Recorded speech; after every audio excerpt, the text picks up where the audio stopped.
खुलुमबाय स्टुडियाव दं आं उदांस्रि मोसाहारि। खाजियामाति दखरा दुलाराय बर' फरायसा आफादनि 14थि बोसोरसालिया जथुम्माया थुंगेबाय। बर' माहारियारि सिनस्रि आफाद थामहिनबा उदालगुरि जिल्ला दुलाराय बर' फरायसा आफादनि आवथायाव थानाय खाजियामाति दखरा दुलाराय बर' फरायसा आफादनि 14थि बोसोरसालिया जथुम्माया दिनै सानसेनि मेहेरगोनां हाबाफारिनि गेजेरजों खाजियामाति बैसागु थिलियाव देग्लायनि 14थि बोसोरसालिया जथुम्माया जोबनानै थाङो।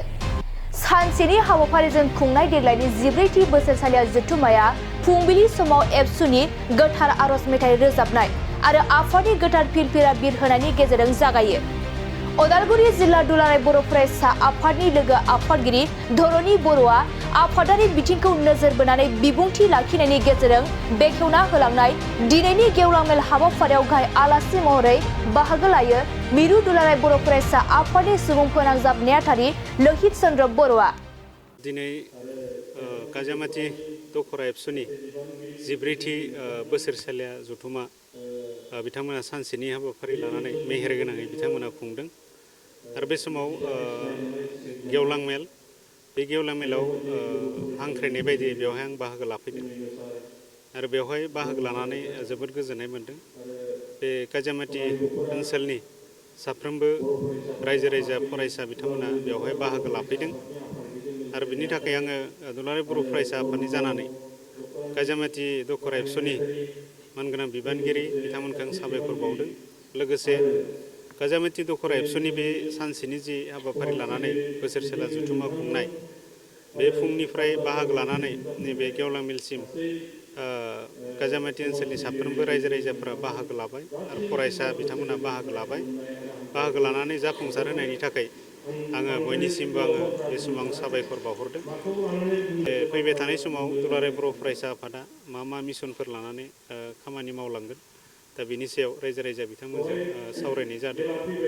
दा दुलाराय बर' फरायसा आफादनि जि गुन गोनां सोलोंथाइनि थाखाय जि जांख्रिखांनाय मोनसे जि मिशन लानानै मावथांखि लानानै जि हाबाफारि लादों बेखौ जोङो रायजो राजाफोरनो जोङो फोसावदों जे मानोना दुलाराय बर' फरायसा आफादा बे सोलोंथाइनि बिथिंखौनो नोजोर होनानै दिनैसिमबो खामानि मावदों आरो जोंनि इयुन जोलै जोंनि जायफोर फरायफुबाय थादों बिथांमोना जोंनि गुबुंले मोनसे थासारिनिफ्राय जों बिथांमोनखौ जों बोरै गोजान खालामनो हायो, फेग्रा मुवा बाहायनाय जौ जुवा बिनिफ्राय जों बोरै गोजान खालामनो हायो दा बिनि थाखाय जों बिथांमोनजों जों सावरायदों आरो जोंनि फंबाय बिनानावफोर जायफोर फरायफुबाय थादों बिथांमोना जाहाथे उन्दै बैसोआव हाबा जानायनिफ्राय बोरै जों बिथांमोनखौ मोनसे गोथों मोनसे लामा दिन्थिनानै जोङो गोग्गो सोलोंथाइ लानायाव बोरै जों गोसो होहोनो हायो दा बेफोरखौ जों लानानै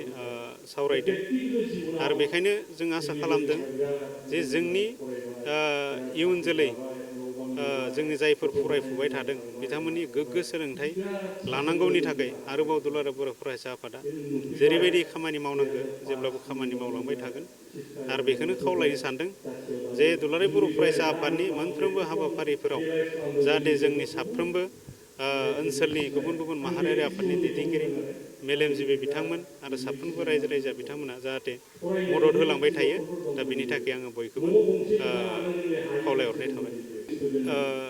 जोङो मोनथिदों जे दिनै खाजियामाति दखरा एबसुआ थान्दै मेलनि गेजेरजों जिहेतु 2 बोसोरनि थाखाय दाजानाय जे मावफुं आफाद बेखौ सिमफायनानै दिनै थान्दै मेलनि गेजेरजों आरोबाव 2 बोसोरनि थाखाय गोदानै मावफुं आफाद बिथांमोना दानानै लादों।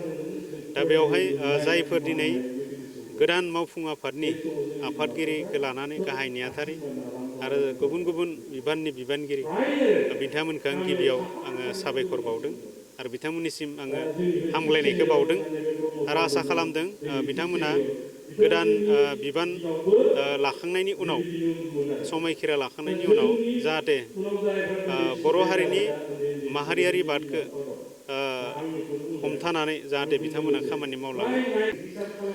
देग्लायनि खाजियामाति दखरा दुलाराय बर' फरायसा आफादनि 14थि बोसोरसालिया जथुम्मा आरो गेवलां मेल सानसेनि हाबाफारि लानानै खुंनाय जादों। दा दुलाराय बर' फरायसा आफादनि संबिधान मथै 2 बोसोर बिबान लानानै खामानि मावनाय थायो। दा बिदिनो खाजामाथि दख'रा दुलाराय बर' फरायसा आफादा 2 बोसोर जानाय लोगो लोगो दिनै गोजाम आफादखौ सिफायनानै गोदान बिबान दानाय।